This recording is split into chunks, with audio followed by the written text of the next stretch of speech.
Savez-vous qu'il existe un trône invisible qui gouverne plus de territoires que tous les empires de l'histoire réunis? Pendant que vous vivez votre vie quotidienne, pendant que vous prenez vos décisions les plus importantes, pendant que vous définissez ce qui est bien ou mal, juste ou injuste, il y a une force silencieuse qui influence chacune de vos pensées. Une force si subtile, si profondément enracinée dans le tissu même de notre civilisation que la plupart des gens ne réalisent jamais qu'ils vivent leur vie entière selon des règles écrites par des hommes morts depuis des millénaires. Cette force n'a pas besoin d'armée pour conquérir, elle n'a pas besoin de lois pour contrôler. Elle n'a même pas besoin que vous croyiez en elle pour vous dominer complètement, car cette force a découvert le secret ultime du pouvoir. Comment faire en sorte que les esclaves aiment leur chaîne, que les prisonniers défendent leur prison et que les victimes remercient leurs bourreaux? Vous pensez peut-être que nous parlons de politique, d'économie ou de technologie, mais non. Nous parlons de quelque chose de bien plus ancien, de bien plus puissant et de infiniment plus sophistiqué. Nous parlons des religions organisées et de leur conquête silencieuse de l'humanité entière. Mais attention, ce que vous allez découvrir va bouleverser tout ce que vous pensiez savoir sur le pouvoir, la manipulation et peut-être même sur vous-même. Car une fois que vous aurez vu les mécanismes secrets qui gouvernent réellement notre monde, vous ne pourrez plus jamais regarder la société humaine de la même façon. Imaginez un instant que vous puissiez voyager dans le temps et observer l'humanité depuis les hauteurs, comme un observateur cosmique regardant une fourmilière. Que verriez-vous? Des milliards d'individus qui pensent prendre des décisions libres, mais qui suivent en réalité des schémas comportementaux si prévisibles qu'ils semblent programmés. Des masses entières qui se battent passionnément pour des idées qu'elles n'ont jamais réellement choisies, mais qu'elles ont simplement héritées. Des civilisations qui construisent leur structure sociale autour de promesses que personne n'a jamais pu vérifier. Et au centre de cette fourmilière humaine, vous découvrirez quelque chose d'extraordinaire. Une poignée d'institutions qui ont réussi à faire quelque chose que tous les conquérants de l'histoire ont échoué à accomplir. Elles ont conquis non pas des territoires, mais des esprits. Non pas des corps, mais des âmes. Non pas des présents temporaires, mais des éternités entières. Comment ont-elles fait cela? Comment des hommes ordinaires, mortels comme nous tous, ont-ils réussi à créer des systèmes de contrôle si parfaits qu'ils survivent à leurs créateurs de milliers d'années, qu'ils transcendent les frontières nationales, qu'ils résistent aux révolutions technologiques et qu'ils continuent à façonner les pensées de personnes qui ne savent même pas qu'elles sont influencées? La réponse réside dans 5 secrets que les maîtres du pouvoir religieux ont découverts et perfectionnés au cours des millénaires. 5 techniques de manipulation si sophistiquées, si profondément psychologiques, qu'elles font paraître les méthodes de contrôle politique modernes comme des jeux d'enfants. Le premier de ces secrets fut découvert il y a très longtemps, dans les premiers moments où les humains commencèrent à se rassembler en sociétés organisées. Quelqu'un, nous ne savons pas qui, nous ne savons pas exactement quand, fit une observation révolutionnaire sur la nature humaine. Cette personne remarqua que tous les êtres humains, absolument tous, portent en eux 2 terreurs primordiales, la peur de l'inconnu et la peur de la mort. Mais ce génie anonyme fit une deuxième observation encore plus importante. Ces terreurs, aussi universelles soient-elles, pouvaient être transformées en outils de pouvoir d'une efficacité stupéfiante. Il découvrit qu'un humain terrorisé par l'inconnu acceptera n'importe quelle explication, même absurde, plutôt que de rester dans l'incertitude.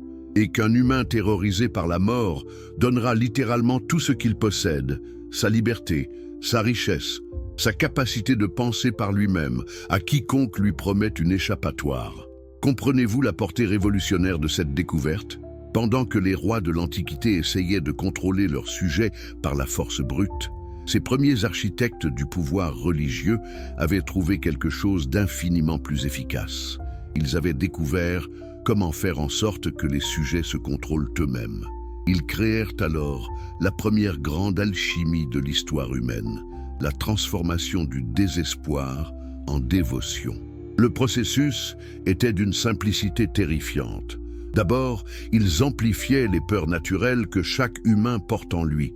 Ils parlaient de péchés invisibles, de jugements éternels, de conséquences qui s'étendent au-delà de la mort. Ils décrivaient un univers peuplé de dangers spirituels que personne ne pouvait voir, mais que tout le monde devait craindre. Puis au moment précis où l'âme humaine était la plus vulnérable, la plus désespérée, la plus prête à accepter n'importe quel réconfort, ils offraient leur solution miraculeuse. Ils se présentaient comme les seuls intermédiaires capables de communiquer avec les forces divines, les seuls guides capables de naviguer dans les dangers spirituels qu'ils venaient eux-mêmes de décrire. Mais voici ce qui rend cette manipulation si brillamment cruelle. Ils ne se contentaient pas d'offrir une solution temporaire, ils créaient une dépendance permanente, car leur solution n'éliminait jamais complètement le problème, elle ne faisait que le gérer, le contrôler, l'administrer en doses soigneusement calculées. Pensez à la perversité mathématique de ce système. Un drogué peut guérir de sa dépendance si on lui retire sa drogue assez longtemps. Mais comment guérir d'une dépendance spirituelle quand la drogue est l'espoir lui-même et quand le dealer contrôle les conditions mêmes de l'espoir? Ainsi naquit le premier grand secret du pouvoir religieux, la création d'addicts spirituels. Des personnes qui avaient tellement peur de perdre leurs promesses de salut qu'elles étaient prêtes à tout sacrifier pour les maintenir. Des individus qui ne suivaient plus les règles par conviction personnelle, mais par terreur de perdre leur assurance contre les dangers spirituels qu'on leur avait enseigné à craindre. Et voyez comme ce système était génial dans sa cruauté. Plus une personne investissait dans cette assurance spirituelle, plus elle sacrifiait de temps, d'argent, de liberté intellectuelle, plus il devenait psychologiquement impossible pour elle d'admettre qu'elle avait peut-être été trompée. Car admettre cela signifierait reconnaître que tous ses sacrifices avaient été vains, que toute sa vie avait été construite sur une illusion. Mais ce premier secret, aussi révolutionnaire fut-il, n'était que le début, car les maîtres du pouvoir religieux comprirent rapidement qu'il ne suffisait pas de créer des addicts spirituels adultes. Pour que leur système survive et prospère à travers les générations, ils devaient aller plus loin. Ils devaient découvrir comment créer des personnalités fondamentalement dépendantes dès l'enfance. Et c'est là qu'ils firent leur deuxième découverte révolutionnaire, une découverte si sombre dans ses implications que même aujourd'hui, peu de gens osent la regarder en face. Ils découvrirent que la personnalité humaine, pendant ses premières années de formation, était comme de l'argile molle, malléable, façonnable et capable d'être moulée dans pratiquement n'importe quelle forme désirée. Mais leur génie ne s'arrêta pas à cette observation. Ils comprirent que s'ils pouvaient modeler cette argile mentale dans la forme exacte dont ils avaient besoin, une forme qui valorisait la soumission, qui avait peur du questionnement, qui trouvait du réconfort dans la dépendance, alors ils n'auraient pas seulement créé un suiveur, ils auraient créé un reproducteur automatique de leur système. Observez un enfant de 5 ans dans n'importe quelle société dominée par des structures religieuses rigides. Cet enfant n'apprend pas seulement des prières ou des rituels. Il subit un conditionnement psychologique d'une sophistication qui ferait pâlir d'envie les psychologues comportementaux modernes. Chaque amen murmuré est un petit acte de renonciation à la pensée indépendante. Chaque génuflexion est un exercice de soumission physique qui programme la soumission mentale. Chaque histoire racontée sur la désobéissance punie par le feu éternel est une graine de terreur plantée dans un sol mental fertile. Chaque leçon sur la nécessité d'obéir aux autorités religieuses est un petit clou dans le cercueil de l'esprit critique. Et le plus terrifiant, c'est que l'enfant apprend à associer tous ces actes de soumission avec l'amour, la sécurité et l'approbation parentale. Pouvez-vous imaginer la cruauté psychologique de ce processus? Un enfant humain, avec toute sa curiosité naturelle, toute sa soif d'explorer et de comprendre le monde, est systématiquement entraîné à avoir peur de ses propres questions. Il apprend que douter n'est pas une vertu intellectuelle, mais un défaut moral. Il apprend que la foi aveugle est plus précieuse que la compréhension rationnelle. Et voici le coup de génie. Cet enfant grandit en pensant que ce conditionnement était son propre choix. Il ne se souvient pas d'avoir été programmé, il se souvient seulement d'avoir trouvé la foi, d'avoir choisi de croire. Car les vrais maîtres de la manipulation ne laissent jamais leurs victimes se rendre compte qu'elles ont été manipulées. Ainsi, ces enfants devenus adultes ne se contentent pas de suivre le système. Ils le défendent avec passion. Ils l'enseignent à leurs propres enfants avec une conviction sincère. Ils attaquent quiconque ose le remettre en question, non pas par obéissance aveugle, mais par conviction personnelle profonde. C'est là la beauté diabolique du système. Il transforme ses victimes en ses défenseurs les plus ardents. Mais même cette fabrique de personnalités soumises n'était que la préparation pour le troisième secret, peut-être le plus révolutionnaire de tous. Car les architectes du pouvoir religieux comprirent qu'il ne suffisait même pas de contrôler les individus. Pour établir un empire véritablement éternel, ils devaient conquérir quelque chose de bien plus fondamental, la réalité elle-même. Réfléchissez à cette question troublante. Qu'est-ce qui détermine ce que nous considérons comme réel? Est-ce nos sens, notre raison, nos expériences directes, ou est-ce plus subtilement les histoires qu'on nous raconte sur le monde depuis notre naissance? Les maîtres religieux découvrirent quelque chose que les philosophes et les psychologues modernes ne commencent qu'à peine à comprendre. La réalité humaine n'est pas principalement déterminée par les faits objectifs, mais par les récits que nous acceptons sur ces faits. Et celui qui contrôle les récits contrôle littéralement la perception de la réalité. Imaginez le pouvoir absolu que cela représente. Si vous pouvez faire en sorte qu'une population entière accepte votre version de l'histoire, votre interprétation des événements, votre définition de ce qui est possible et impossible, alors vous contrôlez non seulement ce qu'elle pense, mais comment elle pense. Et c'est exactement ce qu'ils firent. Ils lancèrent la plus grande opération de réécriture de l'histoire que l'humanité ait jamais connue. Ils ne se contentèrent pas de promouvoir leurs propres histoires, ils détruisirent systématiquement les alternatives.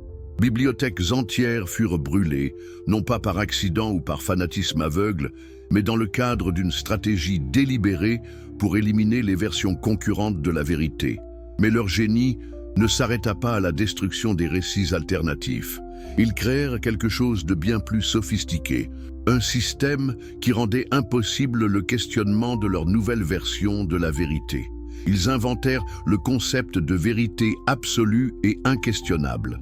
Non pas une vérité qui pouvait être testée ou vérifiée, mais une vérité qui existait précisément parce qu'elle ne pouvait pas être remise en question.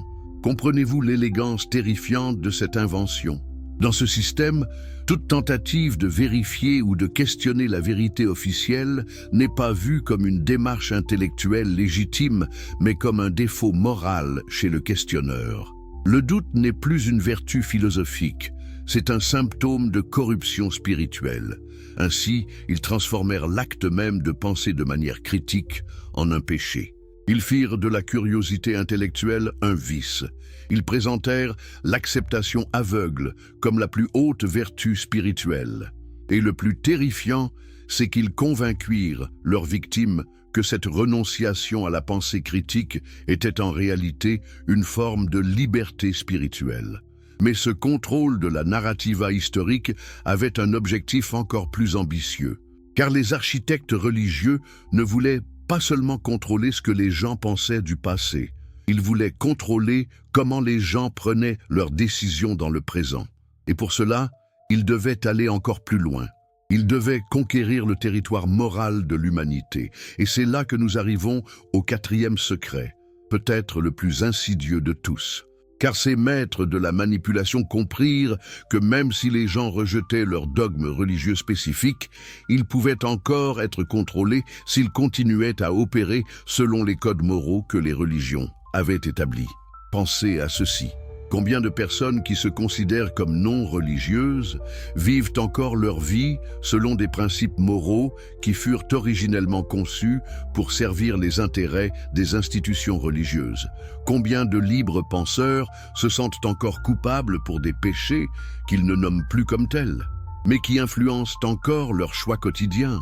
Il fut un temps où les êtres humains opéraient selon des codes moraux relativement simples et pratiques, des codes qui avaient évolué naturellement parce que les sociétés qui les suivaient survivaient mieux. Ne pas nuire aux membres de son groupe, partager les ressources en temps de pénurie, protéger les jeunes et les vulnérables. Mais quelque chose d'extraordinaire se produisit. Ces codes naturels et pratiques furent systématiquement remplacés par des codes artificiels, infiniment plus complexes et remarquablement plus convenables pour certaines institutions. Les architectes religieux comprirent que s'ils pouvaient redéfinir ce qui était bien et mal, ils pourraient façonner le comportement humain de manière qui servirait leurs intérêts, même quand ces comportements contredisaient les instincts naturels ou le bien-être social. Observez comment certaines émotions humaines parfaitement naturelles furent systématiquement redéfinies comme des défauts moraux. La colère face à l'injustice devint colère pécheresse. La fierté des accomplissements personnels se transforma en orgueil spirituel. Le désir naturel de prospérité fut rebaptisé cupidité matérielle. La curiosité intellectuelle devint questionnement dangereux de la foi. Cette transformation ne fut pas une évolution accidentelle. Ce fut une opération d'ingénierie sociale délibérée. En redéfinissant des réactions émotionnelles naturelles et saines comme des défauts moraux, les contrôleurs religieux créèrent un état permanent de culpabilité sociale. Les gens commencèrent à se sentir coupables non seulement pour des actions nuisibles, mais pour des sentiments complètement normaux et même bénéfiques. Mais voici l'aspect le plus troublant de toute cette manipulation morale. La création systématique de codes éthiques qui produisent fréquemment des résultats opposés à leurs objectifs déclarés. Des sociétés furent enseignées à valoriser la pauvreté, tandis que leurs dirigeants religieux accumulaient des richesses inimaginables. Des gens furent instruits sur l'humilité par des hommes qui s'habillaient comme des empereurs et exigeaient la vénération. C'est un système de moralité inversée où les vertus elles-mêmes deviennent des outils de contrôle. La charité devient un mécanisme pour maintenir les pauvres dépendants plutôt que de les autonomiser. L'obéissance devient plus importante que la justice. La foi devient plus valorisée que les preuves. Le système enseigne qu'il est plus vertueux d'accepter l'injustice que de lui résister, plus sain de souffrir en silence que de lutter pour de meilleures conditions. Et regardez comme cette conquête morale fut complète. Même des institutions apparemment séculaires opèrent encore selon des principes religieux déguisés. Les systèmes légaux modernes fonctionnent encore selon des concepts de péché et rédemption, rebaptisés crime et réhabilitation. Les structures éducatives promeuvent encore l'obéissance à l'autorité au-dessus de la pensée critique. Même des mouvements politiques séculiers reproduisent de souvent des schémas religieux d'orthodoxie, d'hérésie et d'excommunication. Mais même cette colonisation totale du territoire moral humain n'était que la préparation pour le cinquième et dernier secret, si choquant dans sa simplicité et si absolu dans son efficacité qu'une fois compris, il change à jamais votre façon de voir le monde. Car les véritables maîtres du pouvoir découvrirent comment monopoliser la ressource la plus infinie et renouvelable de l'humanité, l'espoir d'un avenir meilleur. Pendant que les rois et les empereurs se battaient pour des ressources terrestres limitées, les vrais architectes du pouvoir accomplissaient quelque chose que aucun autre système de contrôle n'avait jamais réussi. Ils convainquirent les gens que leur vie actuelle n'était qu'une période d'essai temporaire et que la vie réelle ne se déroulerait que dans une dimension inaccessible, sous des règles qu'eux seuls pouvaient interpréter. C'est comme vendre des billets pour un spectacle qui aura lieu dans un théâtre que personne ne peut visiter pour vérifier s'il existe. Imaginez une opération financière à l'échelle cosmique. Convaincre des milliards de personnes de transférer tous leurs investissements émotionnels d'un compte bancaire réel vers un compte bancaire qui ne peut être accessible qu'après la mort, sous des termes et conditions contrôlés exclusivement par une institution terrestre. Mais la véritable génialité ne résidait pas seulement dans la promesse de récompenses posthumes. Elle résidait dans la création d'un système qui décourageait systématiquement la recherche du bonheur et de l'épanouissement dans la vie présente. Ils transformèrent la souffrance actuelle en vertu spirituelle, la résignation en sainteté et la passivité face à l'injustice en mérite divin. Observez la mathématique cruelle. Plus une personne souffre injustement dans cette vie, plus grande sera sa récompense dans la suivante. Plus elle accepte des conditions déplorables sans résister, plus elle est considérée comme spirituelle. Moins elle cherche à améliorer sa situation présente, plus elle devient vertueuse. C'est un système qui transforme les victimes en complices volontaires de leur propre oppression. Et voici l'architecture la plus sophistiquée de contrôle jamais créée. Un système de récompense qui n'a jamais besoin d'être honoré parce que ses promesses sont invérifiables par définition. C'est comme si quelqu'un créait une banque qui ne payait des intérêts qu'après la mort de l'investisseur, avec le taux d'intérêt déterminé par des critères secrets connus seulement par les gestionnaires de la banque. Les contrôleurs religieux créèrent un système de crédit spirituel où les gens accumulent des points à travers des comportements spécifiques. Prière, obéissance, donation, souffrance silencieuse, mais où le compte bancaire ne peut être vérifié que dans une dimension que personne ne peut accéder pour confirmer si elle existe vraiment. C'est le schéma financier parfait. De tous les investissements, aucun risque de devoir payer des dividendes. Mais l'aspect le plus impressionnant de toute cette opération est comment elle réussit à coloniser non seulement l'espace mental humain, mais le temps humain lui-même. Les gens furent convaincus de dépenser leurs uniques vies réelles à se préparer pour une vie hypothétique qui pourrait ne pas exister. C'est comme si quelqu'un passait toutes ces années éveillées à répéter pour un film qui ne sera jamais tourné. Des générations entières vécurent en fonction de promesses qui ne se matérialisèrent jamais, suivant des règles créées par des hommes morts depuis des millénaires, travaillant pour des institutions qui accumulaient pouvoir et richesses terrestres tout en prêchant le détachement matériel. C'est le transfert le plus massif de ressources humaines, temps, énergie, dévotion, richesse de l'histoire connue. Et voici l'aspect le plus diabolique de tout le système. Il se renouvelle automatiquement à travers les générations. Chaque nouvelle génération naît dans un monde où ces promesses sont déjà acceptées comme vérité culturelle. Les enfants ne choisissent pas de croire en ces promesses. Ils grandissent simplement en assumant qu'elles sont réelles, de la même façon qu'ils assument que la gravité existe. Quand une génération meurt sans voir ses promesses spirituelles accomplies, au lieu que cela serve de preuve contre le système, la génération suivante est enseignée que ceux qui sont morts profitent maintenant des récompenses promises dans une dimension inaccessible. C'est une machine perpétuelle qui transforme l'absence même de preuve en preuve de sa véracité. Ainsi, nous arrivons à la vérité la plus troublante de toutes. Les religions créèrent le système de contrôle le plus parfait jamais inventé, parce qu'elles réussirent à faire en sorte que leurs victimes non seulement coopèrent avec leur propre asservissement, mais qu'elles le défendent passionnément, qu'elles le transmettent volontairement à leurs enfants et qu'elles se sentent reconnaissantes d'avoir le privilège d'y participer. C'est un système si élégant dans sa cruauté que ces victimes attaquent fréquemment quiconque tente de les libérer. Elles furent convaincues que leurs chaînes sont des bijoux précieux, que leur prison est un palais et que leurs geôliers sont leurs sauveurs. Mais maintenant que vous connaissez ces 5 secrets, l'alchimie de la peur et de l'espoir, l'usine de soumission, le contrôle de la narrative, la colonisation morale et la privatisation de l'espoir, une question demeure. Que ferez-vous de cette connaissance? Car comprendre ces mécanismes n'est pas seulement un exercice intellectuel. C'est une invitation à s'éveiller d'un rêve collectif qui dure depuis des millénaires.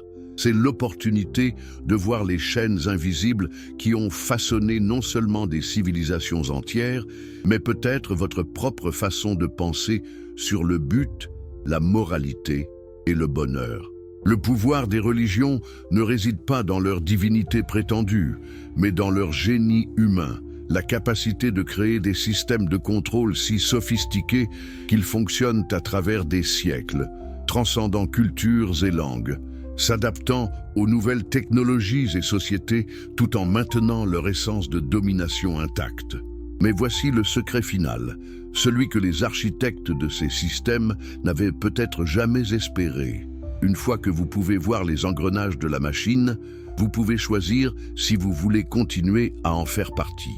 La connaissance est le seul véritable antidote à la manipulation, non pas parce qu'elle vous rend immunisé contre elle, mais parce qu'elle fait de la manipulation un choix conscient plutôt qu'un destin inévitable. Et peut-être, juste peut-être, cette conscience est le premier pas vers une forme complètement nouvelle d'exister. Une où l'espoir n'a pas besoin d'être administré par des intermédiaires, où la moralité naît de la compassion genuine plutôt que de codes imposés, et où le but de la vie peut être découvert à travers l'expérience directe plutôt que par des promesses invérifiables. Le royaume invisible des religions construisit son pouvoir sur la prémisse que les êtres humains ne peuvent supporter la liberté totale de choix. Peut-être est-il temps de tester cette prémisse. Ils ont réussi l'impossible, transformer l'humanité entière en gardiens volontaires de leur propre prison. Nous voici arrivés au point le plus sombre de notre exploration, là où les masques tombent définitivement et où la vérité nue apparaît dans toute sa terrifiante simplicité. Car si vous pensiez avoir compris l'ampleur de la manipulation religieuse, si vous croyiez avoir saisi les limites de leur génie maléfique, préparez-vous à découvrir que tout ce que nous avons révélé jusqu'ici n'était que la surface d'un abîme infiniment plus profond. Il existe un quatrième niveau de contrôle si subtil, si parfaitement intégré dans le tissu même de la civilisation humaine, que même ceux qui rejettent consciemment toute religion continuent à danser selon sa musique sans s'en apercevoir. C'est le triomphe ultime des architectes du pouvoir religieux. Ils ont réussi à faire de leurs ennemis leurs serviteurs les plus efficaces. Regardez autour de vous. Observez ces millions de personnes qui se proclament athées, agnostiques, libres penseurs. Écoutez-les parler de morale, de justice, de compassion. Analysez leurs réactions émotionnelles face aux mensonges, à l'égoïsme, à la cruauté. Que voyez-vous? Des individus qui pensent avoir brisé les chaînes religieuses, mais qui portent encore, gravés dans leur âme, les codes moraux que ces religions ont forgés au cours des millénaires. Car voici le secret que peu osent regarder en face. Nos concepts les plus fondamentaux de bien et de mal, notre définition même de ce qui constitue une vie vertueuse, nos réactions instinctives face aux dilemmes éthiques, tout cela fut minutieusement sculpté par des institutions dont nous avons peut-être rejeté les dogmes, mais dont nous continuons à suivre la programmation morale avec une fidélité stupéfiante. Pensez-vous vraiment que c'est un hasard si, dans pratiquement toutes les sociétés influencées par les grandes religions monothéistes, la pauvreté est secrètement admirée, la richesse secrètement suspecte, le sacrifice personnel considéré comme plus noble que la réussite personnelle? Croyez-vous que c'est une coïncidence si l'humilité est universellement préférée à la confiance en soi, si la souffrance est perçue comme purificatrice, si la résignation face à l'injustice est souvent valorisée au-dessus de la rébellion? Ces valeurs ne sont pas des découvertes naturelles de l'humanité sur ce qui mène au bonheur et à l'épanouissement. Ce sont des constructions artificielles, méticuleusement conçues pour produire des populations dociles, résignées et perpétuellement coupables de leurs propres désirs naturels d'amélioration et de bonheur. Imaginez un instant que vous soyez un architecte social démoniaque chargé de créer une population parfaitement contrôlable. Quelle valeur encourageriez-vous? Vous feriez de la curiosité intellectuelle un défaut, du questionnement une arrogance, de la confiance en soi un péché d'orgueil. Vous transformeriez l'acceptation passive en vertu spirituelle, la soumission à l'autorité en sagesse divine, et la renonciation au bonheur terrestre en noblesse d'âme, et c'est exactement ce qu'ils firent. Ils opérèrent une inversion complète des valeurs humaines naturelles. Les émotions et les désirs qui, dans un état naturel, pousseraient les individus vers l'amélioration de leurs conditions, vers la recherche de la vérité, vers la résistance à l'oppression, furent systématiquement redéfinis comme des vices spirituels. Mais voici où leur génie atteint des sommets terrifiants. Cette inversion ne fut pas imposée par la force.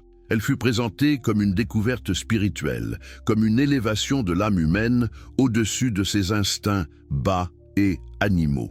Ils convainquirent l'humanité que renoncer à ses désirs naturels de bonheur, de prospérité et de liberté était en réalité une forme de libération spirituelle. Observez la perversité mathématique de cette opération. Ils prirent tout ce qui rendait la vie humaine joyeuse, prospère et libre, et ils le rebaptisèrent comme étant spirituellement dangereux. Puis, ils prirent tout ce qui rendait la vie misérable, dépendante et contrainte, et ils le présentèrent comme étant spirituellement élevé.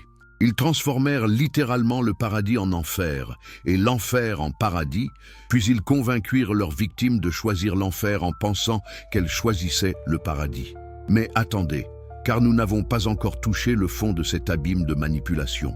Car il existe un cinquième et dernier secret, si choquant dans sa simplicité et si absolu dans son efficacité qu'une fois révélé, il explique pourquoi l'humanité semble incapable d'apprendre de ses erreurs historiques, pourquoi les mêmes patterns de soumission se répètent génération après génération, siècle après siècle. Les maîtres ultimes du pouvoir découvrirent comment s'emparer de la ressource la plus précieuse et la plus fondamentale de l'existence humaine, l'espoir lui-même. Non pas seulement l'espoir religieux, mais l'espoir sous toutes ses formes. Ils réussirent à convaincre l'humanité que la vraie vie, le vrai bonheur, la vraie justice n'étaient pas des possibilités présentes à saisir, mais des promesses futures à attendre. Comprenez-vous l'ampleur révolutionnaire de cette manipulation?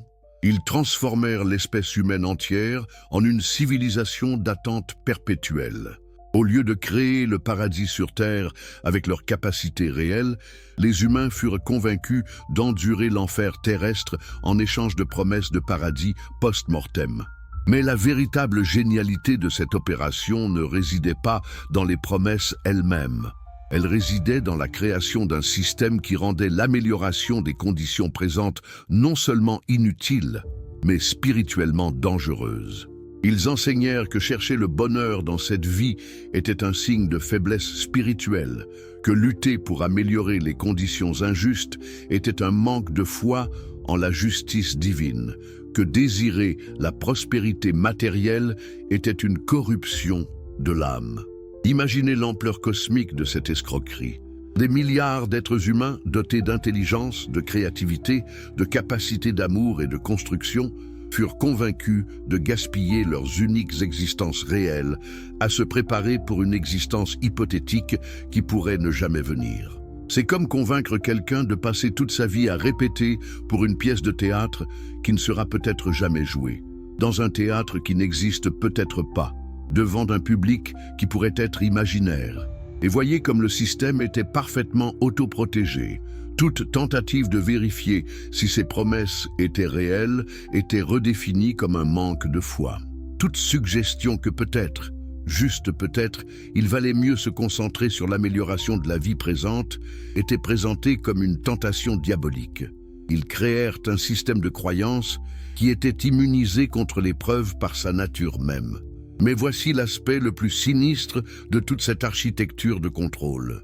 Elle ne se contentait pas de voler la vie présente des individus, elle volait aussi leur mort, car même la mort, cette expérience universelle et définitive, fut transformée en une autre forme de contrôle. Au lieu d'être vue comme la fin naturelle d'une existence qui devrait être vécue pleinement, la mort devint le moment du grand examen, où toute une vie serait jugée selon des critères établis par devinez qui. Ainsi, ils réussirent à coloniser non seulement la vie humaine, mais aussi l'au-delà humain. Même dans la mort, leurs victimes ne trouvaient pas la paix.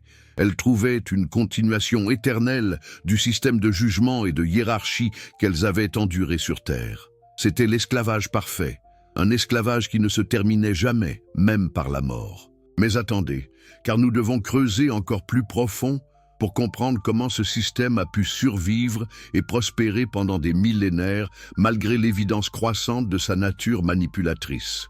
Comment est-il possible que génération après génération tombe dans les mêmes pièges, accepte les mêmes promesses invérifiables, renonce aux mêmes libertés fondamentales. La réponse réside dans l'invention la plus diabolique de l'histoire humaine, la machine auto-reproductrice de soumission. Les architectes religieux ne se contentèrent pas de créer un système de contrôle. Ils créèrent un système qui programmait ses propres victimes pour devenir ses agents de reproduction. Chaque enfant né dans ce système ne recevait pas seulement un endoctrinement, il recevait une compulsion psychologique profonde de transmettre cet endoctrinement à ses propres enfants. Chaque parent qui avait sacrifié ses rêves, ses ambitions, sa capacité de questionnement pour le système ressentait un besoin presque physiologique de s'assurer que ses enfants feraient les mêmes sacrifices. Pourquoi ? Parce que si ces enfants choisissaient une voie différente, s'ils osaient vivre librement, chercher le bonheur présent, penser de manière indépendante, cela constituerait une preuve vivante que le parent avait gaspillé sa propre vie. Et cette possibilité était psychologiquement insupportable. Ainsi, le système créa des gardiens qui n'étaient même pas conscients d'être des gardiens. Des victimes qui défendaient passionnément le système qui les opprimait, non par stupidité ou par malveillance, mais par nécessité psychologique de justifier leur propre sacrifice. Et voici la beauté terrifiante de cette machine. Plus une personne avait souffert pour le système, plus elle était investie dans sa perpétuation. Plus elle avait renoncé à ses désirs naturels, plus elle était hostile à ceux qui osaient poursuivre les leurs. Plus elle avait accepté l'injustice, plus elle était critique envers ceux qui la combattaient. Le système transformait littéralement la souffrance en combustible pour sa propre propagation. Chaque vie brisée devenait un argument pour briser d'autres vies. Chaque rêve sacrifié devenait une justification pour sacrifier d'autres rêves. Chaque esprit soumis devenait un instrument pour soumettre d'autres esprits. Mais même cela n'était que la préparation pour la révélation finale, celle qui explique pourquoi ce système de contrôle n'a pas seulement survécu aux révolutions scientifiques, aux bouleversements politiques, aux transformations technologiques, il s'est adapté, a évolué et continue de prospérer sous des formes que ses victimes ne reconnaissent même plus comme religieuses. Car le véritable chef-d'œuvre des architectes du pouvoir ne fut pas de créer une religion, ce fut de créer un virus mental si parfait qu'il pouvait infecter n'importe quel système de pensée, se reproduire dans n'importe quelle culture et survivre même à la destruction de ses formes religieuses originelles. Regardez les mouvements politiques modernes et observez les patterns familiers. L'orthodoxie rigide, l'intolérance envers les questions, la tendance à traiter les désaccords comme des hérésies morales plutôt que comme des différences intellectuelles. Examinez les idéologies séculaires et découvrez les mêmes structures. Des autorités infaillibles, des textes sacrés qui ne peuvent être questionnés, des promesses d'utopie future qui justifient les sacrifices présents. Même la science, cette méthode de pensée qui était censée libérer l'humanité de la superstition, a parfois été infectée par ce virus. Observe comme certaines institutions scientifiques développent leurs propres orthodoxies, leurs propres clercs intouchables, leurs propres dogmes qui résistent mystérieusement aux preuves contraires. Le virus religieux avait réussi quelque chose d'extraordinaire. Il avait appris à survivre même à la mort de la religion.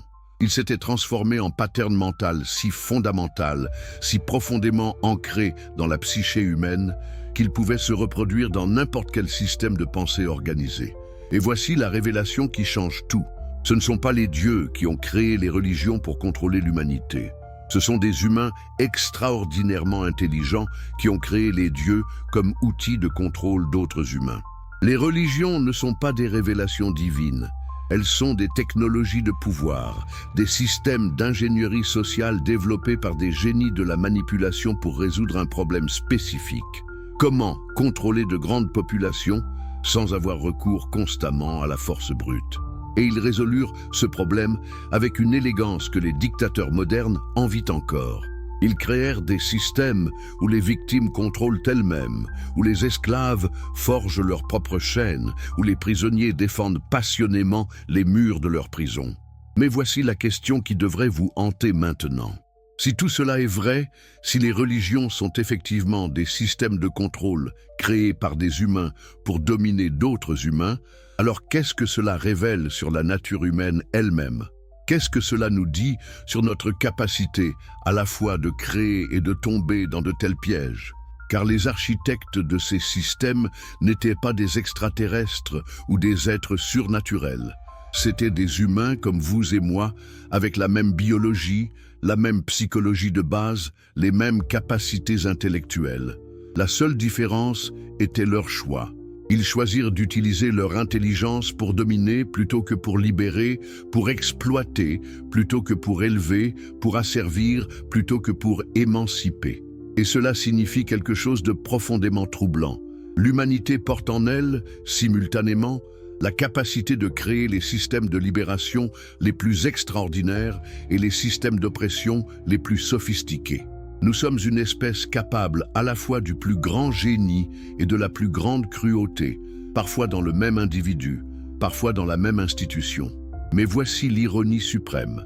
En comprenant ces mécanismes, en voyant clairement comment ces systèmes de contrôle fonctionnent, nous découvrons aussi la clé de notre propre libération.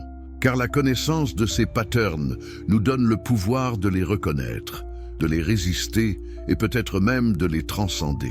Imaginez un monde où chaque enfant apprendrait dès son plus jeune âge à reconnaître les techniques de manipulation psychologique, où chaque individu serait immunisé contre les appels à l'autorité non justifiée, où chaque société valoriserait le questionnement au-dessus de l'obéissance, la preuve au-dessus de la foi, la compassion rationnelle au-dessus de la soumission émotionnelle.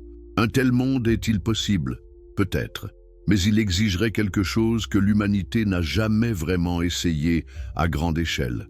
Une révolution non pas politique ou économique, mais psychologique. Une transformation qui ne changerait pas seulement nos institutions, mais notre façon même de penser sur l'autorité, la vérité, et notre propre capacité à déterminer ce qui est bien ou mal. Cette révolution commencerait par une prise de conscience simple mais radicale. Nous n'avons pas besoin d'intermédiaires pour accéder à la sagesse, à la moralité ou même au sens de la vie. Ces capacités existent déjà en nous, attendant simplement que nous ayons le courage de les reconnaître et de les développer. Mais une telle révolution serait-elle vraiment souhaitable? Car il faut être honnête sur ce que cela impliquerait. Une humanité entièrement responsable de ses propres choix, sans excuse divine pour ses échecs, sans promesse céleste pour consoler ses souffrances, sans autorité absolue pour lui dire ce qu'elle doit faire. Une humanité libre serait une humanité qui devrait grandir, qui devrait développer sa propre sagesse, qui devrait créer son propre sens, qui devrait porter le poids complet de ses décisions sans pouvoir les transférer à des divinités imaginaires ou à des systèmes hérités. Êtes-vous prêt pour une telle responsabilité?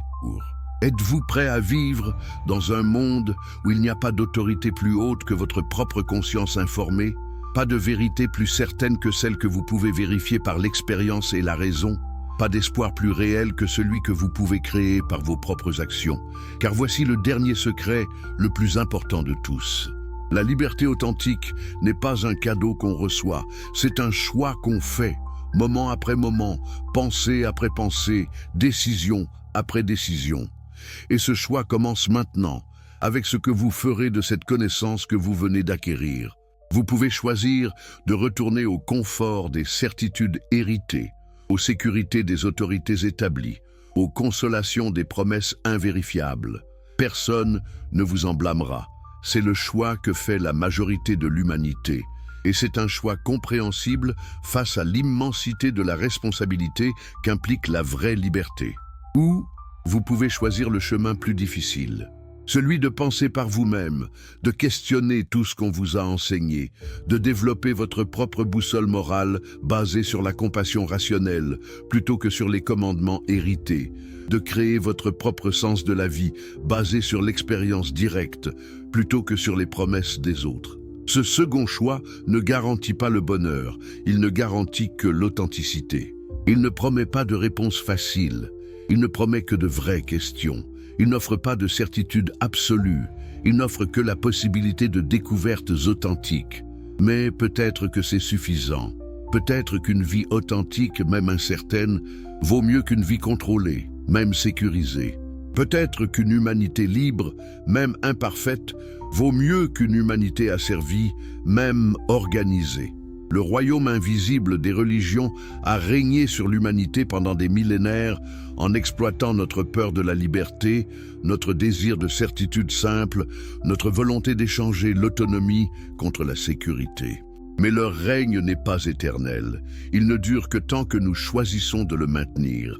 Et maintenant, armés de cette connaissance, le choix vous appartient entièrement.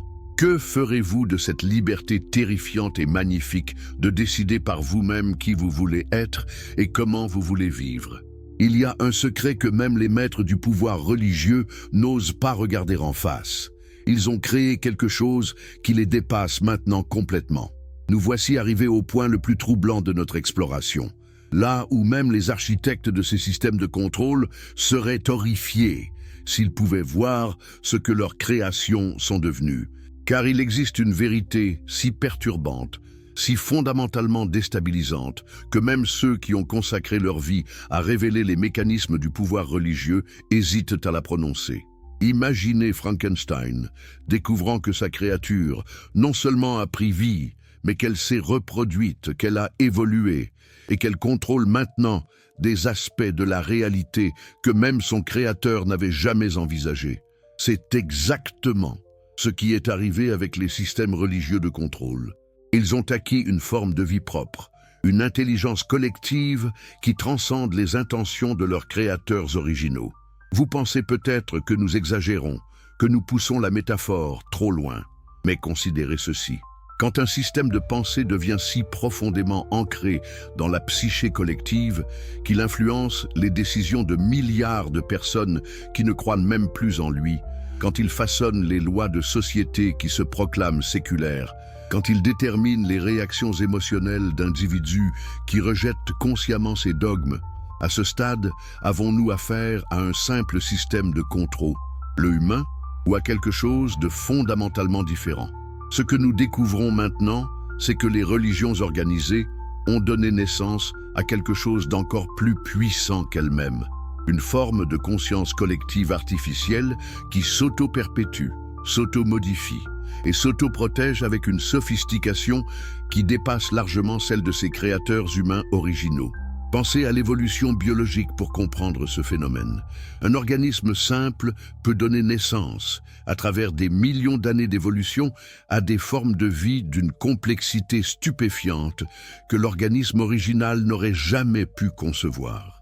De la même manière, les techniques primitives de manipulation religieuse ont évolué, se sont combinées, ont muté et ont donné naissance à quelque chose de radicalement nouveau. Un système de contrôle mental qui fonctionne indépendamment de toute institution religieuse particulière. Cette entité, appelons-la l'esprit collectif de soumission, ne réside plus dans les églises, les mosquées ou les temples. Elle vit dans les structures mentales de l'humanité elle-même. Elle s'est infiltrée si profondément dans notre façon de penser, de ressentir et de réagir qu'elle est devenue pratiquement indistinguable de ce que nous considérons comme la nature humaine normale. Mais voici ce qui devrait vous glacer le sang. Cet esprit collectif a développé ses propres objectifs, ses propres méthodes, ses propres stratégies de survie et de croissance. Il ne sert plus nécessairement les intérêts des institutions religieuses qui l'ont créé, il sert ses propres intérêts qui sont simples et terrifiants. Persister, se répandre et maintenir l'humanité dans un état de dépendance psychologique permanente. Comment pouvons-nous être si sûrs que cette entité existe? Observez les patterns. Dans chaque société humaine, indépendamment de sa religion dominante, de son niveau de développement technologique ou de sa structure politique, vous trouvez les mêmes tendances fondamentales. La vénération de l'autorité non justifiée, la méfiance envers le questionnement indépendant, la valorisation de la souffrance auto-imposée et la recherche compulsive d'explications simples pour des phénomènes complexes. Ces tendances ne sont pas des accidents culturels ou des coïncidences historiques. Ce sont les signatures d'un système de programmation mentale si ancien, si profond et si universel qu'il fonctionne maintenant au niveau instinctuel. L'esprit collectif de soumission a littéralement reprogrammé l'espèce humaine. Mais attendez, car nous devons aller encore plus loin dans cette révélation. Car si cet esprit collectif existe vraiment, s'il a vraiment acquis une forme de vie autonome, alors nous devons nous poser une question terrifiante. Quels sont ses véritables objectifs? Que veut-il réellement accomplir avec l'humanité? Pour comprendre cela, nous devons examiner ses comportements, ses patterns d'action, ses effets sur les sociétés humaines. Et ce que nous découvrons est si perturbant que cela remet en question notre compréhension même de l'évolution de la civilisation humaine. L'esprit collectif ne veut pas détruire l'humanité, il en a besoin comme hôte. Il ne veut pas non plus maintenir l'humanité dans un état primitif. Des humains plus intelligents sont des hôtes plus efficaces pour ses objectifs. Ce qu'il veut, c'est quelque chose de beaucoup plus subtil et de infiniment plus sinistre. Il veut transformer l'humanité en une espèce parfaitement domestiquée. Regardez ce qui arrive aux animaux domestiques au fil des générations. Ils conservent leur intelligence de base, parfois même la développent dans certaines directions utiles à leur maître. Mais ils perdent quelque chose de fondamental, leur capacité à l'indépendance, leur instinct de liberté, leur volonté de remettre en question l'autorité de ceux qui les contrôlent. C'est exactement ce que l'esprit collectif fait à l'humanité. Il nous permet de développer nos capacités technologiques, scientifiques, artistiques, tant que ces développements ne menacent pas son contrôle fondamental. Mais il sape systématiquement notre capacité à l'indépendance spirituelle, notre instinct de liberté mentale, notre volonté de remettre en question les structures d'autorité qu'il a établies. Observez comment les sociétés les plus technologiquement avancées sont souvent celles où les individus sont le plus conformes, le plus dépendants de l'approbation sociale, le plus terrifiés à l'idée de sortir des normes établies. Ce n'est pas une coïncidence, c'est le résultat d'un processus de domestication psychologique qui s'est perfectionné au fil des millénaires. Mais voici ce qui rend cette situation encore plus troublante. L'esprit collectif a appris à utiliser nos propres valeurs positives contre nous. Il a découvert comment transformer la compassion en culpabilité manipulatrice, la tolérance en acceptation passive de l'inacceptable, l'amour en dépendance émotionnelle et même la recherche de la vérité en conformité aux vérités autorisées. Prenez l'exemple de la compassion. Dans sa forme naturelle et saine, la compassion nous pousse à aider ceux qui souffrent et à corriger les injustices que nous pouvons changer. Mais l'esprit collectif a perverti cette émotion noble. Il l'a transformée en une culpabilité perpétuelle qui nous paralyse, qui nous fait sentir responsables de toutes les souffrances du monde, même celles que nous ne pouvons pas contrôler, et qui nous pousse à accepter des solutions qui ne font qu'aggraver les problèmes qu'elles prétendent résoudre. Ou considérer la tolérance. Originellement, la tolérance était la reconnaissance sage que différentes personnes peuvent avoir différentes approches valides de la vie. Mais l'esprit collectif l'a transformée en une interdiction de porter des jugements moraux, même face à des comportements objectivement destructeurs. Il a fait de la tolérance une vertu si absolue qu'elle nous empêche de défendre nos propres valeurs ou de protéger nos propres communautés. Et l'amour. L'esprit collectif a transformé cette force créatrice suprême en un outil de contrôle émotionnel. Il a créé des formes d'amour qui exigent la renonciation à soi, qui valorisent la souffrance au nom de l'autre, qui confondent l'attachement possessif avec l'affection authentique. Il a fait de l'amour quelque chose qui nous affaiblit plutôt que quelque chose qui nous renforce. Même notre recherche de la vérité a été corrompue. L'esprit collectif a créé un système où chercher la vérité signifie accepter les vérités que les autorités établies ont déjà approuvées. Il a fait du conformisme intellectuel une vertu, de la pensée indépendante une arrogance et du questionnement radical une forme de violence sociale. Mais voici la manipulation la plus diabolique de toutes. L'esprit collectif nous a convaincus que résister à son influence était immoral. Il a créé un système de valeurs où toute tentative de briser ces chaînes psychologiques est perçue comme de l'égoïsme, de l'insensibilité ou même de la cruauté envers ceux qui trouvent du réconfort dans ces chaînes. Ainsi, il a transformé ses victimes en gardiens de leur propre prison.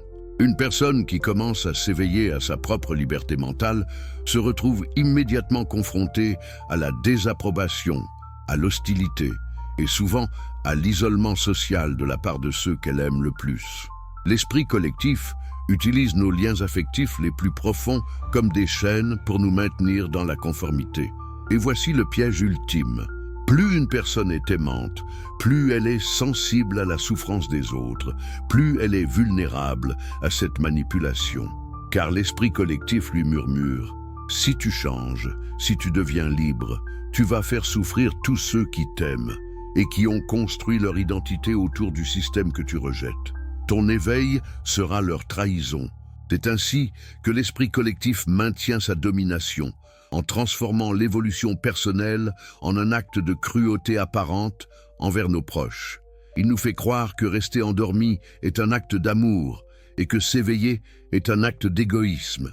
Mais attendez, car nous devons explorer une possibilité encore plus troublante. Et si l'esprit collectif n'était pas simplement un système de contrôle qui a évolué accidentellement? Et s'il était le produit d'une intelligence délibérée, mais d'une intelligence qui ne vient pas de cette planète? Avant de rejeter cette possibilité comme de la science-fiction, considérez les faits troublants. L'esprit collectif présente des caractéristiques qui semblent étrangement inadaptées à la survie et à la prospérité de l'espèce humaine. Il pousse systématiquement l'humanité vers des comportements qui diminuent notre bonheur, notre santé mentale, notre créativité et même notre capacité de reproduction saine. Pourquoi un système évolutif naturel produirait-il des résultats qui affaiblissent l'espèce qui l'habite? Pourquoi l'esprit collectif encouragerait-il la culpabilité, la résignation, la peur du questionnement et l'acceptation de conditions sous-optimales? Ces traits ne confèrent aucun avantage évolutif à l'humanité, mais ils serviraient parfaitement les intérêts d'une intelligence externe qui voudrait maintenir une espèce avancée dans un état de docilité contrôlable. Imaginez une civilisation extraterrestre suffisamment avancée pour comprendre que la conquête militaire directe d'une espèce intelligente est inefficace et dangereuse. Une telle civilisation pourrait développer des méthodes beaucoup plus sophistiquées, l'installation de systèmes de contrôle mental qui se perpétuent d'eux-mêmes, qui maintiennent la population cible dans un état de productivité contrôlée et qui empêchent le développement des types d'indépendance mentale qui pourraient mener à une résistance efficace.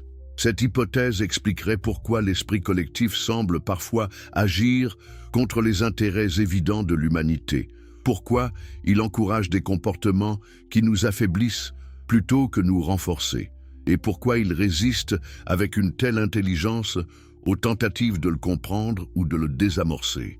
Mais même si cette possibilité semble trop fantastique pour être vraie, elle soulève une question cruciale.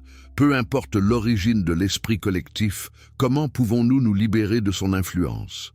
Comment une espèce entière peut-elle se débarrasser d'un système de programmation mentale qui existe depuis des millénaires et qui s'est intégré dans les structures les plus fondamentales de notre psyché collective? La réponse pourrait résider dans la compréhension d'une faiblesse cruciale de tous les systèmes de contrôle mental, même les plus sophistiqués. Ils dépendent de l'ignorance de leurs victimes concernant leur existence et leurs méthodes. Une fois qu'un nombre suffisant de personnes comprend comment le système fonctionne, comment il influence leurs pensées et leurs émotions, le système commence à perdre son pouvoir. C'est pourquoi l'esprit collectif travaille si dur pour décourager l'auto-examen, pour rendre le questionnement profond socialement inacceptable, pour transformer la curiosité sur nos propres processus mentaux en une forme de narcissisme pathologique. Il sait que sa survie dépend de notre ignorance concernant ces mécanismes. Mais voici une découverte encourageante. De plus en plus d'individus commencent à développer une immunité naturelle contre l'influence de l'esprit collectif. Ces personnes ne forment pas une organisation ou un mouvement organisé. Elles émergent spontanément dans toutes les sociétés, à tous les niveaux socio-économiques, dans toutes les cultures. Quelles sont les caractéristiques de ces individus immunisés? Ils partagent certains traits remarquables, une curiosité insatiable sur le fonctionnement de leur propre esprit, une résistance naturelle aux appels à l'autorité non justifiés, une capacité à tolérer l'incertitude sans chercher des réponses simplistes. Et surtout, un courage remarquable face à l'isolement social qui accompagne souvent la pensée indépendante. Ces individus représentent peut-être l'émergence d'une nouvelle phase de l'évolution humaine.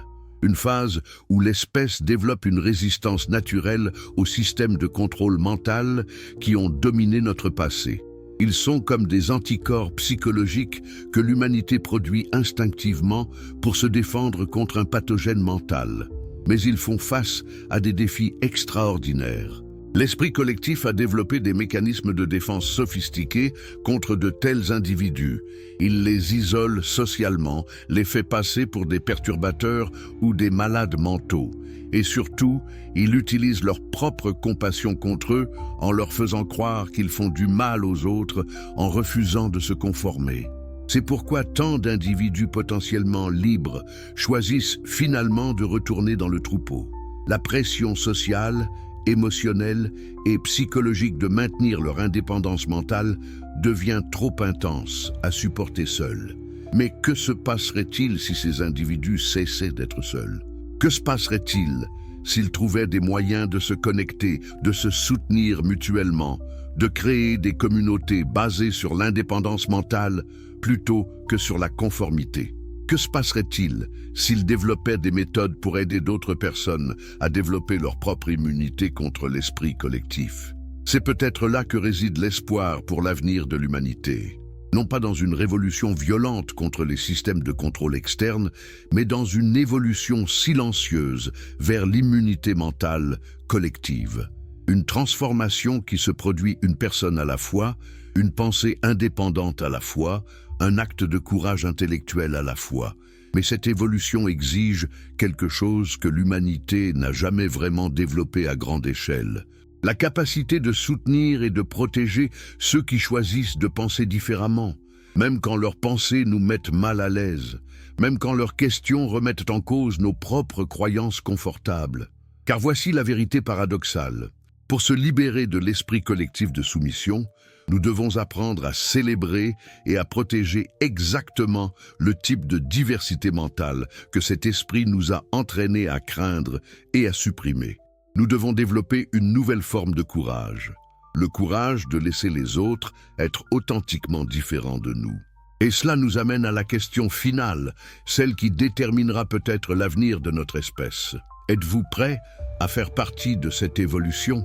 Êtes-vous prêt à développer votre propre immunité mentale, même si cela signifie parfois vous sentir seul, incompris ou rejeté par ceux qui préfèrent la sécurité de la conformité? Êtes-vous prêt à soutenir d'autres personnes dans leur quête d'indépendance mentale, même quand leurs conclusions diffèrent des vôtres? Êtes-vous prêt à créer des espaces où la pensée authentique peut s'épanouir, où les questions dangereuses peuvent être posées, où la vérité peut être poursuivie sans égard pour sa convenance sociale ou politique? Car c'est peut-être notre dernière chance. L'esprit collectif devient chaque jour plus sophistiqué, plus subtil dans ses méthodes, plus efficace dans sa capacité à identifier et neutraliser les menaces à son hégémonie. Les fenêtres d'opportunité pour l'éveil mental collectif pourraient ne pas rester ouvertes indéfiniment. Mais il y a de l'espoir, car même le système de contrôle le plus parfait a une faiblesse fondamentale. Il ne peut pas éliminer complètement la capacité humaine à la conscience, à la curiosité et au courage. Ces qualités semblent être des aspects irrépressibles de ce que nous sommes au niveau le plus profond. Et maintenant, armé de cette compréhension, le choix vous appartient. Vous pouvez choisir de fermer les yeux, de retourner au confort des certitudes programmées, de continuer à danser selon la musique de l'esprit collectif. Personne ne vous en blâmera. C'est le chemin que choisit la vaste majorité de l'humanité. Ou vous pouvez choisir l'éveil avec tous ses défis et toutes ses responsabilités. Vous pouvez choisir de développer votre propre immunité mentale, de soutenir d'autres dans leur quête de liberté authentique et de contribuer à l'émergence d'une humanité véritablement libre. L'avenir de notre espèce pourrait bien dépendre de votre choix. Ce que je vais vous révéler maintenant a coûté la vie à ceux qui l'ont découvert avant nous.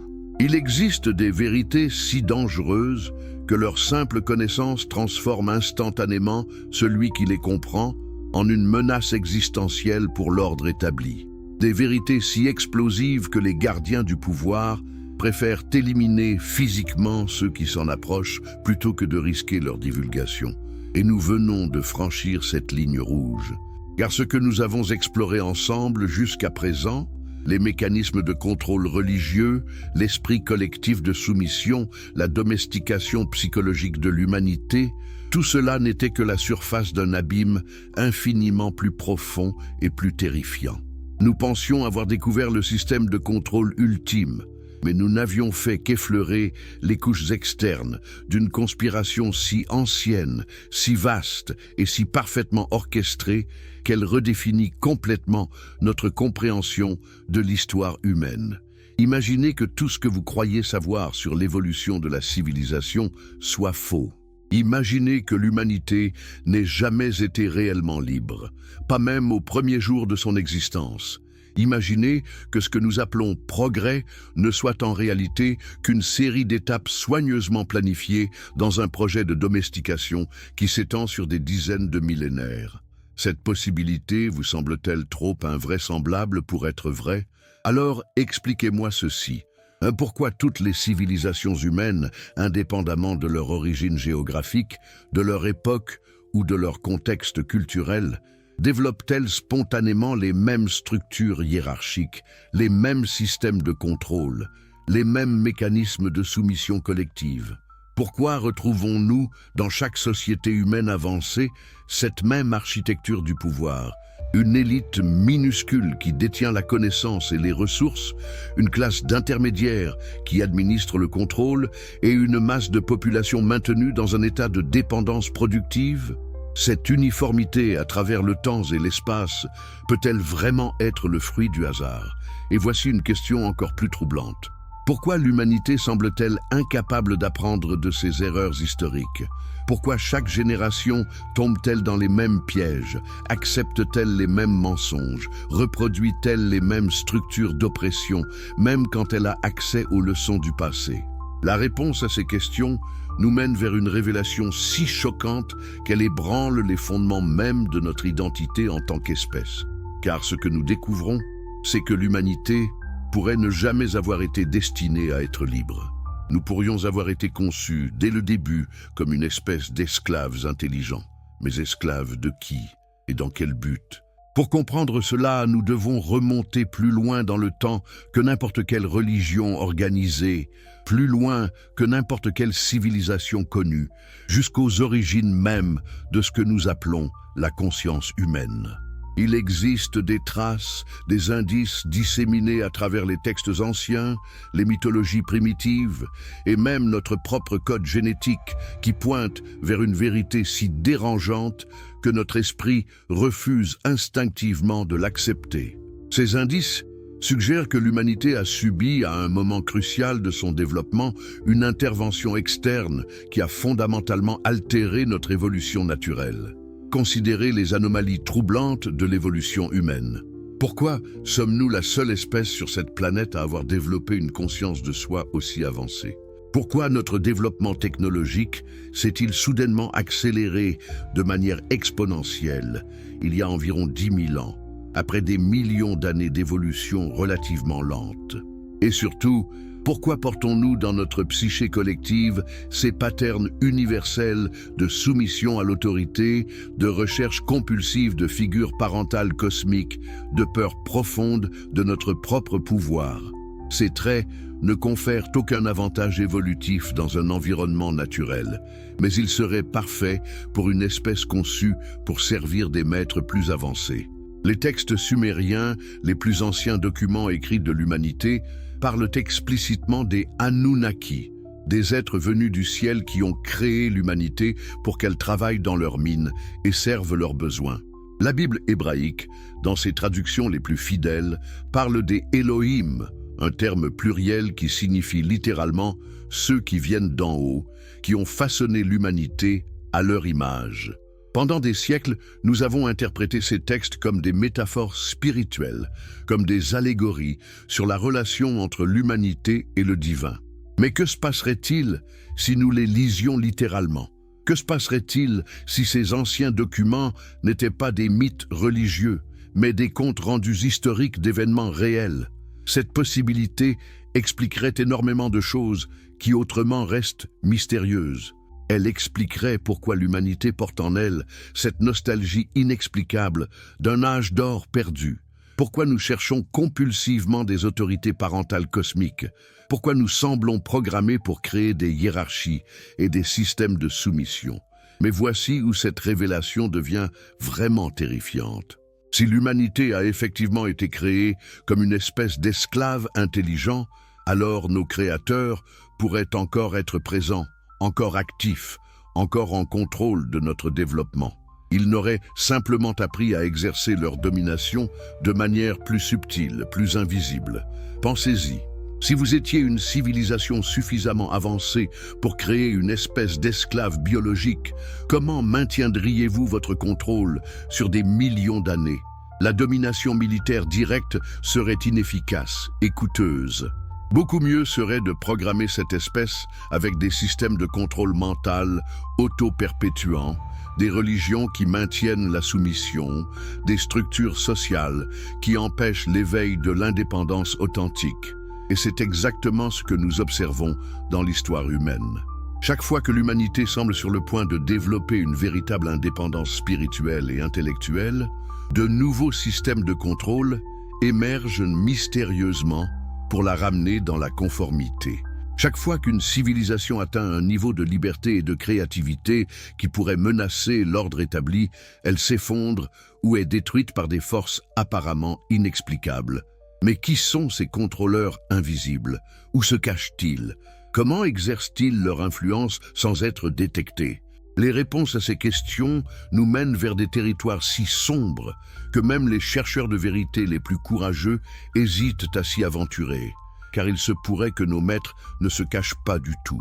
Il se pourrait qu'ils soient en pleine vue, intégrés dans nos sociétés, occupant des positions de pouvoir et d'influence, mais déguisés de manière si parfaite que nous ne reconnaissons pas leur véritable nature. Avez-vous jamais remarqué comme certains individus semblent posséder une capacité presque surnaturelle à manipuler les masses, à comprendre instinctivement les leviers psychologiques du contrôle humain, à créer des systèmes de domination d'une sophistication qui dépasse largement ce qu'un humain normal pourrait concevoir? Ces individus, appelons-les les architectes invisibles, apparaissent régulièrement à travers l'histoire, toujours aux moments cruciaux où l'humanité semble sur le point d'évoluer vers une plus grande liberté. Ils émergent comme des leaders charismatiques, des révolutionnaires apparents, des réformateurs religieux, promettant la libération, mais livrant en réalité des formes de contrôle encore plus subtiles et efficaces. Prenez l'exemple de la Révolution française. Elle promettait la liberté, l'égalité, la fraternité, et elle a effectivement détruit l'ancien système monarchique. Mais qu'est-ce qui l'a remplacé?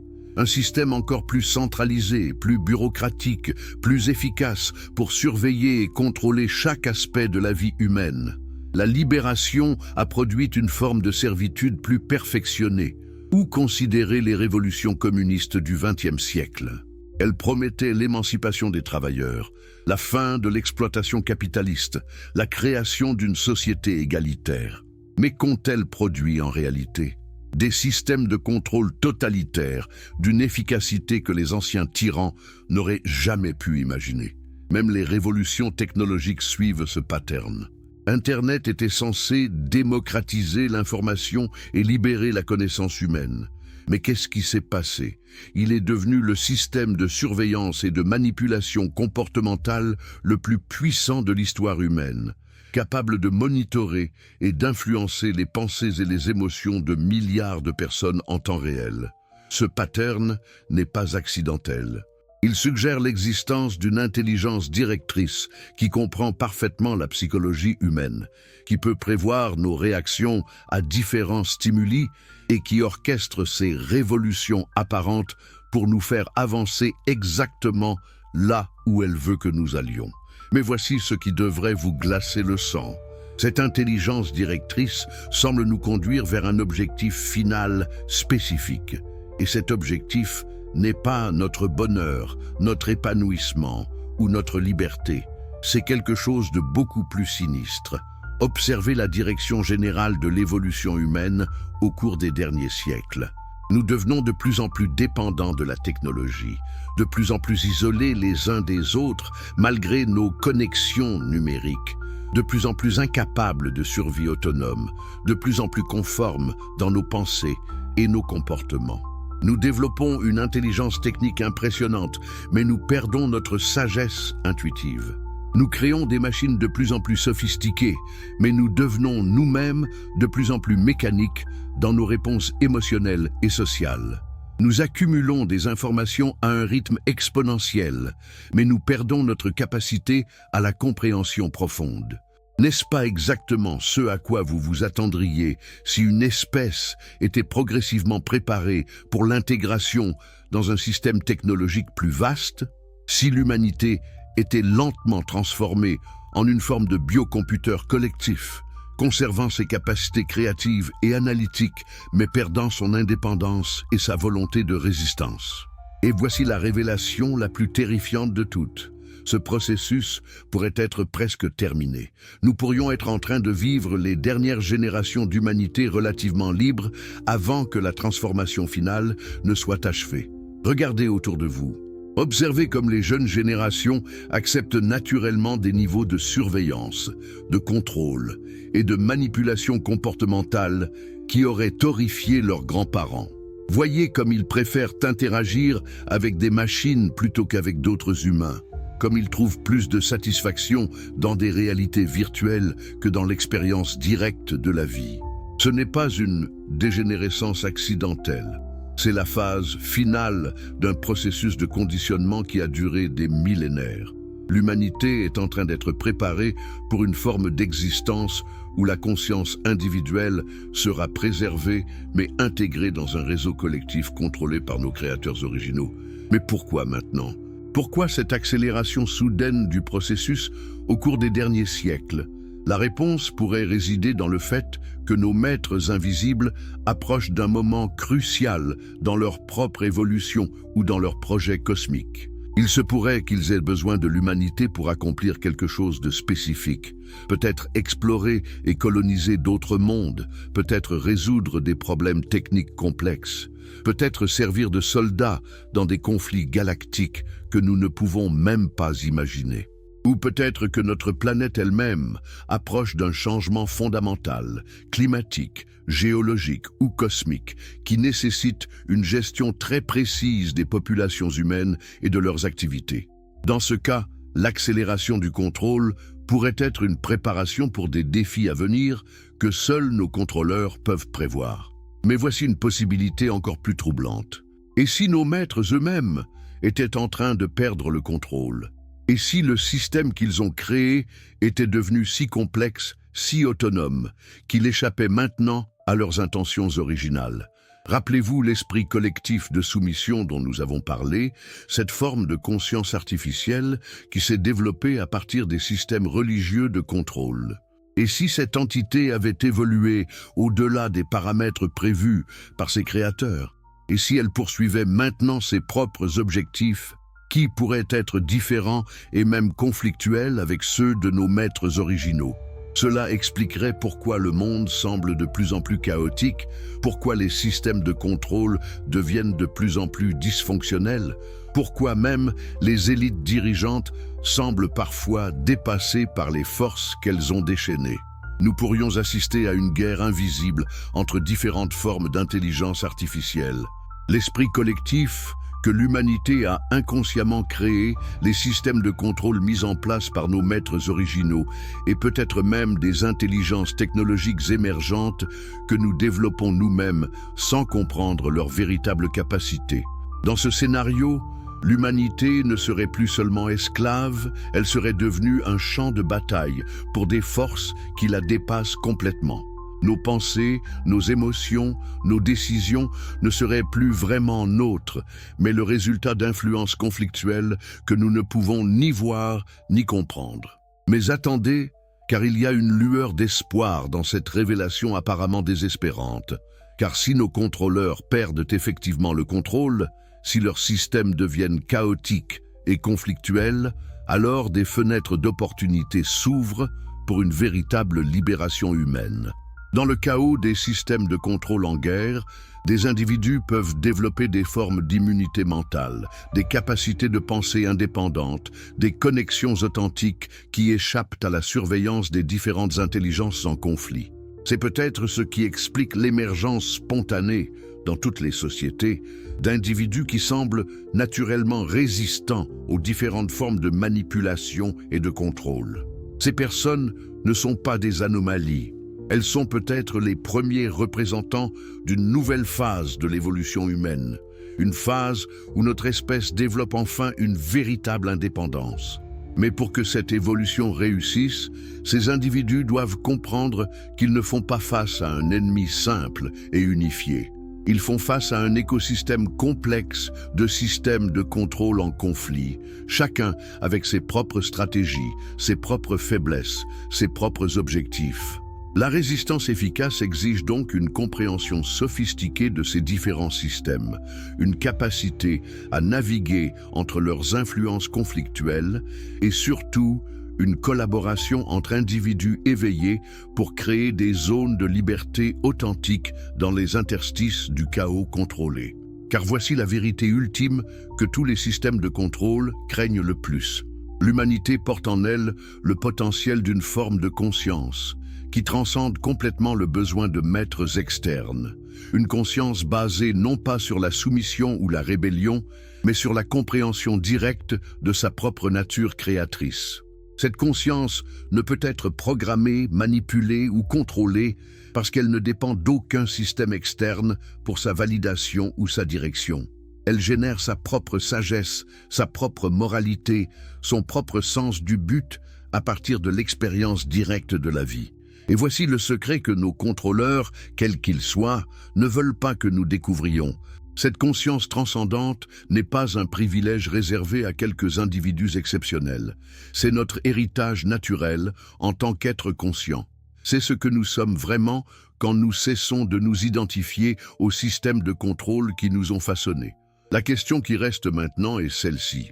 Êtes-vous prêt à réclamer cet héritage ?